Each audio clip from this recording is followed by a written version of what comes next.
Have you ever wondered why the person who cares less always seems to hold all the power in a relationship?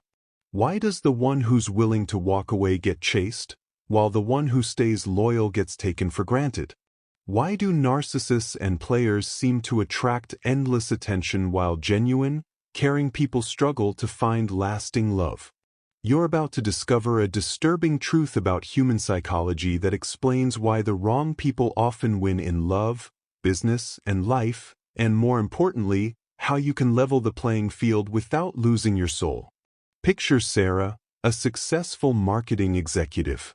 She's intelligent, kind, and emotionally available. She meets James at a networking event, charming, confident, but emotionally distant. Sarah finds herself constantly trying to prove her worth to him, analyzing his every text, wondering why he pulls away just when things get good. Meanwhile, James barely thinks about Sarah between dates. He's juggling 3 other women, never fully committing to anyone. Yet paradoxically, it's Sarah who can't stop thinking about him. She's hooked on the intermittent reinforcement of his attention, the psychological equivalent of a slot machine. This scenario plays out millions of times across the globe. The caring person becomes the chaser. The detached person becomes the prize. For what? The answer lies in something psychologists call the scarcity principle, and what Friedrich Nietzsche identified over a century ago as the fundamental power dynamics that govern all human relationships. These forces don't just shape romantic connections, they determine who rises to the top in every area of life. In the dating world, we're taught fairy tales about how love conquers all, how being genuine and kind will naturally attract the right person. But reality tells a different story. The people who seem to effortlessly attract others, who have options, who never seem desperate, they understand something that most people miss entirely. They understand that perceived value is everything. Think about the most attractive person you know. I'm not talking about physical beauty, I'm talking about magnetic attraction. They probably share certain traits. They're selective about who gets their time, they don't chase anyone. They seem to have interesting things going on in their lives, and they maintain an air of mystery. These people have internalized a brutal truth. In the marketplace of human attention, scarcity creates value. The moment you become easily available, predictable, or overly accommodating, your perceived worth plummets. This isn't because people are inherently shallow or cruel. It's because our brains are wired to value what's rare and dismiss what's abundant. It's the same psychological mechanism that makes diamonds expensive and water cheap, despite water being essential for survival. Dr. Helen Fisher, a leading anthropologist who studies love and attraction, has identified 3 brain systems that drive romantic behavior: lust, romantic attraction, and attachment. Here's the crucial insight. These systems can operate independently, and they respond differently to different stimuli. The romantic attraction system, the one that creates that intoxicating feeling of being in love, is actually triggered more intensely by uncertainty and obstacles than by security and availability. This is why forbidden love feels so passionate, why long-distance relationships can feel more intense than convenient ones, and why people often lose interest once they win someone over completely. This creates a psychological paradox. The very behaviors we're told make us good partners, being supportive, always available, emotionally open, can actually diminish romantic attraction. Meanwhile, behaviors that seem selfish or aloof, being mysterious, having boundaries, prioritizing yourself, often increase it. The players and narcissists of the world have figured this out, either instinctively or through experience. They understand that creating emotional uncertainty keeps people hooked. They give just enough attention to keep someone interested, but never enough to feel completely secure. Nietzsche's concept of master and slave morality provides a powerful framework for understanding these dynamics. In relationships, people often fall into one of these 2 categories. The slave mentality in relationships looks like this: seeking constant validation and approval from your partner, sacrificing your own needs to keep someone happy, believing that if you're just good enough, kind enough, loving enough, you'll be rewarded with love, making your partner the center of your universe, feeling guilty for having standards or walking away from bad treatment. The master mentality in relationships looks like this: maintaining your own identity and goals regardless of relationship status, setting clear boundaries and enforcing them, understanding that you can't control others, only yourself, being willing to walk away rather than accept poor treatment, creating value in your own life rather than trying to extract it from others. The uncomfortable truth is that the master approach often leads to more success in dating and relationships, not because it's manipulative, but because it demonstrates genuine self-respect and independence, qualities that are inherently attractive. Let's address the elephant in the room. Why do genuinely good people often struggle in dating while selfish, manipulative people seem to have endless options? The answer isn't that people prefer bad partners. It's that many nice people exhibit behaviors that actually signal low value and desperation. Overgiving, constantly doing things for someone who hasn't earned it, signals that you don't value your own time and energy. If you don't value yourself, why should they? Overavailability, always being free when they call, suggests you have nothing interesting going on in your life. People are attracted to those who seem to have options and a full life. Seeking constant reassurance, needing frequent validation signals insecurity and puts emotional labor on the other person. Having no boundaries, accepting poor treatment teaches people how to treat you, and it's usually not well. Fear-based decision-making, making choices based on not wanting to lose someone rather than what you actually want, signals scarcity mindset. Meanwhile, people with narcissistic or manipulative tendencies naturally exhibit behaviors that trigger attraction. They maintain mystery and unpredictability. They seem to have options, whether real or manufactured. They don't chase or seem desperate. They have clear preferences and aren't afraid to express them. They prioritize themselves first. The tragedy is that good people can learn to exhibit these same attractive behaviors without becoming manipulative or selfish. It just requires understanding the psychology at play. In every interaction, there's an invisible dance of power happening. Someone is pursuing, someone is being pursued. Someone cares more, someone cares less. Someone has more options, someone has fewer. These dynamics aren't fixed. They can shift and change throughout a relationship.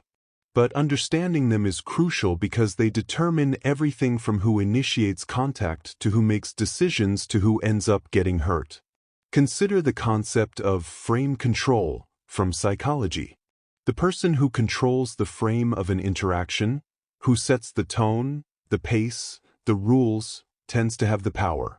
In dating, this often means who initiates most of the contact, who's more flexible with scheduling, who's more emotionally invested, who has more to lose if things end, who's doing most of the work to keep things going. The person on the weaker side of these dynamics often experiences anxiety, overthinking, and a constant need for reassurance. The person on the stronger side feels more relaxed and in control. But here's what most people don't realize. These positions are often chosen unconsciously through our behaviors and mindset. You're not a victim of power dynamics, you're a participant in creating them. Nothing kills attraction faster than desperation. But what exactly is desperation, and why is it so universally repelling? From an evolutionary psychology perspective, desperation signals low mate value. If someone is desperate for any relationship, it suggests they have few options, which makes others wonder what's wrong with them. Our brains are wired to want what others want and avoid what others avoid. Desperation also creates an energetic imbalance. When someone is overly eager for your approval or attention, it can feel suffocating. It puts pressure on the other person to reciprocate feelings they may not have yet developed. Think about it in terms of sales psychology.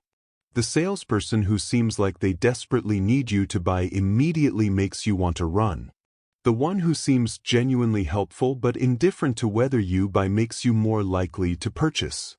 The same principle applies to dating.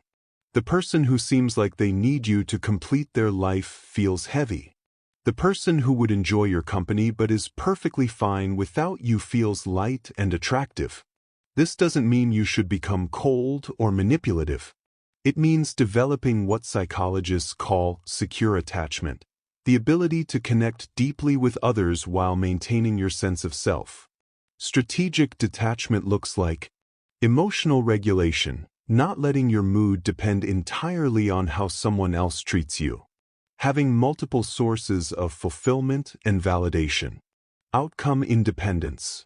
Enjoying the process of getting to know someone without being attached to a specific result. This allows you to be authentic because you're not performing to get a particular outcome. Standards maintenance. Having clear boundaries about how you want to be treated and being willing to walk away if those boundaries aren't respected. Investment matching.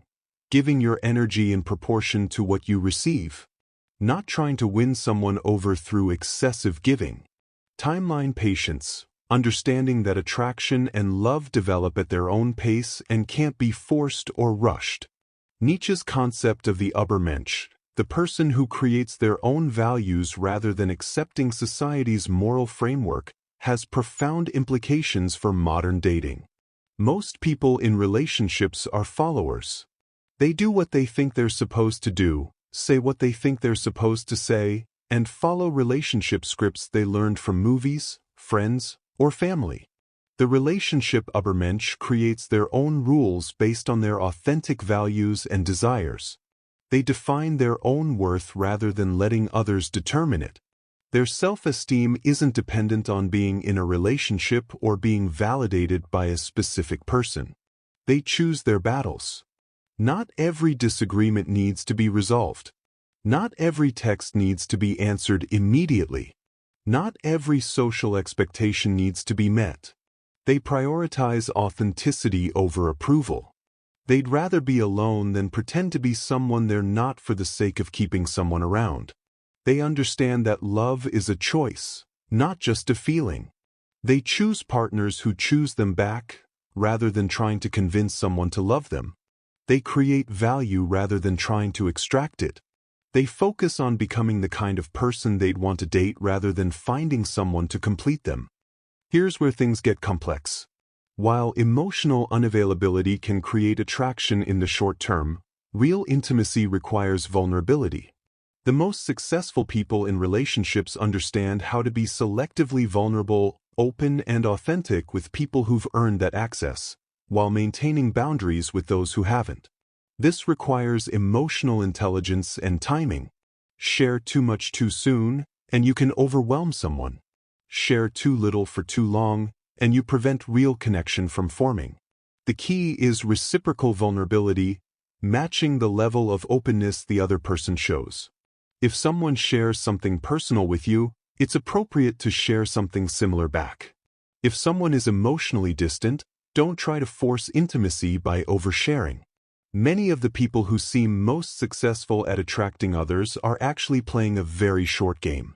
They're optimized for initial attraction and conquest, but they struggle with long-term relationships. The narcissist who seems so confident and attractive in the beginning often reveals themselves to be insecure and emotionally immature once the honeymoon phase ends. The player who seems so desirable because they have so many options often can't maintain deep connections with anyone. If you want lasting love and genuine partnership, you need to understand both games. You need enough of the attractive qualities, confidence, boundaries, independence, standards, to draw people in. But you also need the deeper qualities, empathy, emotional intelligence, commitment capacity, growth mindset, to build something lasting. If you recognize yourself as someone who's been too accommodating, too available, or too eager in relationships, here's how to recalibrate without becoming manipulative. Develop your own life. The most attractive thing you can do is become genuinely interesting. Pursue hobbies, build friendships, advance your career, travel, learn new skills. When you have a rich, full life, you naturally become less available and more selective. Practice saying no. Start with small things. If someone wants to change plans last minute and it's inconvenient for you, say no. If someone asks you to do something you don't want to do, decline politely. You're teaching people how to treat you with every interaction. Slow down your responses. You don't need to text back immediately. You don't need to be available whenever someone wants to hang out. Having other things going on in your life naturally creates this dynamic. Stop overfunctioning. If you're always the one planning dates, initiating contact, or solving problems in the relationship, pull back and see what happens. A healthy relationship requires mutual effort. Focus on compatibility, not conversion. Stop trying to win over people who aren't that interested. Focus your energy on people who are excited about you from the beginning. The ultimate power move in any relationship is the willingness to walk away. Not as a manipulation tactic, but as a genuine willingness to be alone rather than accept poor treatment. This requires genuine self-love and abundance mentality. You have to truly believe that you're better off alone than with someone who doesn't appreciate you, respect you, or treat you well. When you develop this mindset, several things happen. You stop tolerating behavior that doesn't serve you. You become more selective about who gets your time and energy. You stop trying to convince people to choose you. You naturally become more attractive because scarcity creates value. You attract people who actually want to be with you. Maybe the real problem isn't that bad people succeed in dating. Maybe it's how we define success. If success means having lots of options or being able to manipulate others into wanting you, then yes, selfish people often succeed. But if success means finding genuine love, building a healthy partnership, and maintaining your integrity throughout the process, then the picture looks very different. The most successful people in relationships long-term are those who know themselves deeply and communicate authentically, have clear boundaries and standards, choose partners based on compatibility and character, not just attraction, can be vulnerable with the right people at the right time, maintain their individual identity within the relationship, understand that love is built, not just found. The goal isn't to choose between being powerful or being loving. It's to integrate both. To be someone who commands respect while remaining capable of deep connection. To have standards while remaining open-hearted. To be independent while being able to truly partner with someone. This integration looks like confident vulnerability, being strong enough to show your real self to someone worthy of seeing it.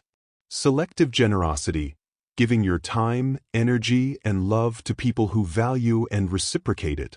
Boundaried compassion, caring about others without sacrificing your own well-being. Authentic attraction, being genuinely attractive because you're living authentically, not because you're performing. Sustainable love, building relationships that can weather storms because they're based on mutual respect and genuine compatibility. You have a choice. You can continue believing that the world should reward niceness and kindness while watching people who understand power dynamics succeed. You can become bitter about how unfair dating and relationships are. Or you can learn the game while maintaining your heart. You can develop the attractive qualities confidence, boundaries, standards, independence, while keeping your capacity for love and connection. You can become someone who commands respect and inspires genuine desire. The ruthless may win in the short term, but they often lose in the long run. They may attract people, but they struggle to keep them. They may have power, but they rarely have peace. You can be different. You can be someone who understands power but uses it wisely. Someone who knows their worth but doesn't diminish others. Someone who has standards but remains loving. The choice is yours. Will you continue playing by rules that don't serve you? Or will you learn to create your own game, one where you can win without losing your soul? Remember, the goal isn't to become someone else. It's to become the fullest, most authentic version of yourself, the version that doesn't need to chase anyone because you're worth being chosen. If this exploration of relationship dynamics and personal power has opened your eyes to new possibilities, make sure to subscribe to our channel. Hit that like button if you found value in these insights, and share this with someone who needs to hear this truth. Together, let's redefine what it means to be successful in love and life, not by abandoning our humanity, but by honoring it while refusing to be anyone's victim.